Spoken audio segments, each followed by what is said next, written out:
Welcome to the Explainer. So, today we're diving into a topic that's honestly pretty wild. We're talking about luck, specifically, the science of manufacturing fortune. Now, I know what you're thinking. That sounds like a complete oxymoron, right? We're so used to thinking of luck as this mystical force, a random roll of the cosmic dice, or just some predetermined destiny. But what if I told you it's actually a science? What if good fortune is literally something you can systematically build and manufacture? So, is luck a destiny or a choice? Let's just be real for a second. We've all had those moments, haven't we? Those days, weeks, or let's face it, sometimes entire years where we feel just chronically unlucky, where it feels like no matter what you do, the universe is just totally out to get you. You miss the train, you spill the coffee, that promotion goes to someone else, and then you look over at those other people. You know the ones, the people who just always seem to land on their feet, effortlessly stumbling into these amazing opportunities. It really begs the question, are they just blessed or are they doing something fundamentally different? Well, to answer that, we've got to meet our totally unlikely protagonist, Richard Wiseman. Now, Wiseman didn't start out in some dusty academic library. Nope, he actually started as an 18-year-old street magician in London. And one day, he had this massive light bulb moment. He realized that magic and psychology are essentially the exact same thing. They're both just the art of manipulating human attention. He thought to himself, wait, if I can manipulate a spectator's attention to make them feel a certain way during a magic trick, could I figure out how attention manipulates our actual real-world luck? And that single crazy thought drove him from performing on the streets of London all the way to a university professorship. And that realization led to an absolutely massive undertaking. 10. That's the number of years Wiseman dedicated to solving this mystery. A whole decade. He didn't just casually observe a few people either. He literally tracked over 400 individuals over those 10 years. Half of these people firmly believed they were super lucky, and the other half self-identified as chronically super unlucky. He wanted to find out, using hard data, if there was a measurable difference in how these two groups actually operated out in the real world. Okay, let's dive into this and look at part 1, testing the luck theory through real-world experiments. You see, Wiseman didn't want to use boring questionnaires. He put these groups into everyday scenarios to see exactly how their brains processed the exact same environments. Let's look at his most famous real-world experiment, the newspaper test. Wiseman handed both groups a newspaper and asked them to count the number of photographs inside. Sounds super simple, right? Well, the unlucky group, they put their heads down, ground through the pages, and took about 2 whole minutes to carefully count every single picture. But the lucky group, they finished in seconds, literally seconds. Why? Because Wiseman had secretly printed this massive sentence across half a page in the paper that literally said, "Stop counting, there are 43 photographs in this newspaper." The lucky people saw it instantly. The unlucky people completely missed it. I mean, the number 43 was staring them right in the face. And it gets even crazier. To really test this blind spot, Wiseman added another massive piece of text later in the paper. This one said, "Stop counting, tell the experimenter you have seen this and win $250. Once again, the unlucky group was so intensely focused on the manual labor of counting those photos that they flipped right past the free cash. Unbelievable, right? So the absolutely crucial point here is this an eyesight problem? Not at all. Wiseman ran another test where he dropped a 5-pound note right outside the door of a coffee shop. When the lucky person walked up, they saw the money, smiled, picked it up, and went inside to have a great time. But when the unlucky person walked up, they walked right over the money, completely blind to it. Same exact street, same money, same eyes. The difference isn't their physical vision, it's their psychological framework and how they're actually interacting with the world around them. Which brings us to part 2, the 4 traits of luck, or the luck matrix. This is a massive turning point in the whole study. Wiseman essentially proved that luck is not some predetermined magic. It is a highly trainable psychological condition.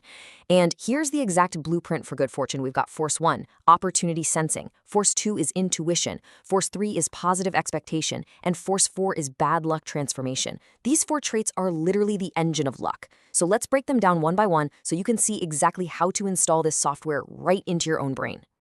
All right, Force 1 is opportunity sensing. The core finding here is wild. Unlucky people actually try way too hard.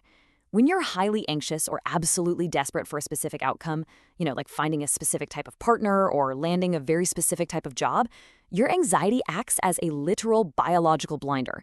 The research shows that extreme focus actually narrows your field of vision to a pinhole, essentially filtering out 95% of your peripheral vision.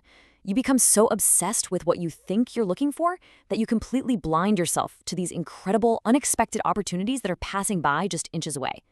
Now, what's really interesting about this slide is how it breaks down Force 2, intuition.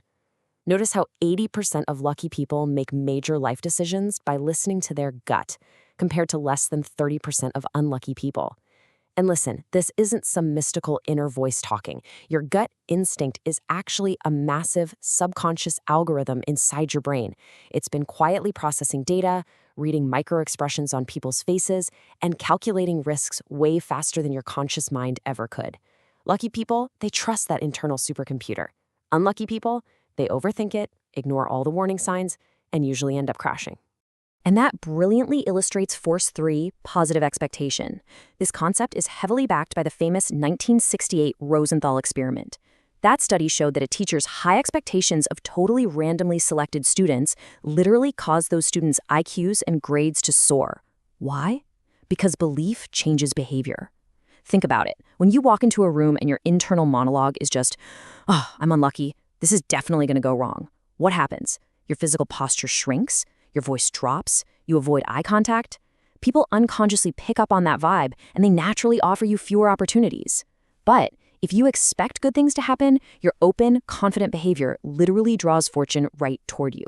But hey, what happens when things genuinely do go wrong? Because life happens, right?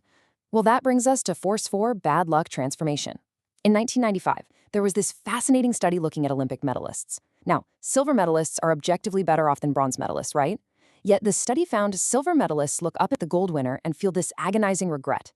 Meanwhile, the bronze medalists look down at fourth place and feel incredible relief just to be on the podium. Wiseman found that lucky people are absolute masters of this kind of counterfactual thinking. He actually interviewed a woman named Jessica, who had survived a car crash, an emergency landing, and a bank robbery. Unlucky people would look at her and say she's cursed. But Jessica's response? She said, "I'm the luckiest person alive because I didn't die." Lucky people instantly script a mental movie of how things could have been so much worse, and that turns tragedy right into gratitude. Let's move to and see how this builds into part 3, your daily luck routine. This is the Luck School homework. Because, knowledge is great, but application is absolutely everything. Wiseman actually set up a luck school and found that in just one single month, chronically unlucky people completely reversed their fortunes. And here is their exact, highly actionable daily routine. Step 1 is the color game. Before you go to a social event, pick a random color in your head. When you arrive, you have to strike up a conversation with someone wearing that exact color. It forces you out of your narrow focus and introduces you to unexpected opportunities. Step 2 is 5 minutes listening. Right before bed, put the phone away, just sit in silence for 5 minutes and listen to your intuition about the day's events. Reconnect with that internal algorithm. Step 3 is morning visualization. When you wake up, literally visualize the exact successful outcome of your day. You've got to prime your brain to expect the best. And finally, step 4, 3 counterfactual sentences. When something bad happens, force yourself to write down 3 ways it could have been worse. It neutralizes that bad luck immediately. I want to leave you with this really powerful quote straight from the source material. Luck is a product of our thoughts and behavior. Think about that. It is not some cosmic lottery ticket. It is a psychological habit. You are entirely in control of how wide you open your eyes, how closely you listen to your gut, the expectations you set, and the stories you tell yourself when you fall down. So the real question is, starting tomorrow morning, what kind of luck are you going to manufacture? Thanks for joining me on this explainer, and I'll catch you next time.